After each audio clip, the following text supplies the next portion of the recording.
আমার প্যারা আছে, এটা খালি বাবুল ভাইরে কইছি, আপনাকে কইতাম না, কমু না, আমার প্যারা আছে। কিন্তু আসলে আমি পুরানদের মধ্যে একজন, আমি তাহিরি শহরা কিন্তু আমার চেয়ে অনেক কম বয়স ওয়াজের মাঠে। তাই আল্লাহর মেহেরবানি আমার এখনো কিছু মানুষ ভালোবাসেন দেখা যায়, আলহামদুলিল্লাহ। এই কথা কথা কি লেগা তোমাকে নাজমুস সাদাত ফয়েজি সব মাহফিলের মধ্যে স্টেজে বলে ফেলছে, একটা বক্তা পুরানদের মধ্যে যার জোয়ারও নাই ভাড়াও নাই। আমার আর জীবনে কি লাগে। আমার কাদিয়াতে এবার সম্মানিত শিক্ষক নাজমুস সাদাত ফয়েজি সাহেব, তিনি মাহফিল আমার আগে বলতেছেন, পুরানদের মধ্যে একজন যার ভাড়াও নাই জোয়ারও নাই।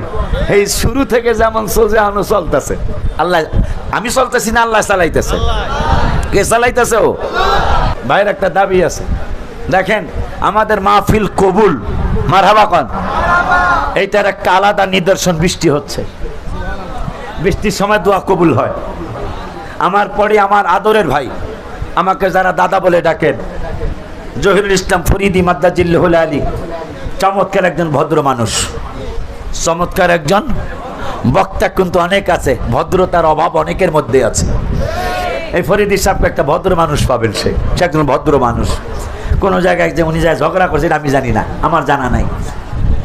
তো এই ভদ্র মানুষটা একটু পরে আসছেন, একটু পরেই আমি থাকতে থাকতে তিনি চলে আসতেছেন স্টেজে। তার আলোচনাটাও শুনে যাবেন। হাজার হাজার মানুষ আজকে মা ফাতেমা হাসান হোসেন রাদিয়াল্লাহু আনহুমার মাহফিলে আসছেন।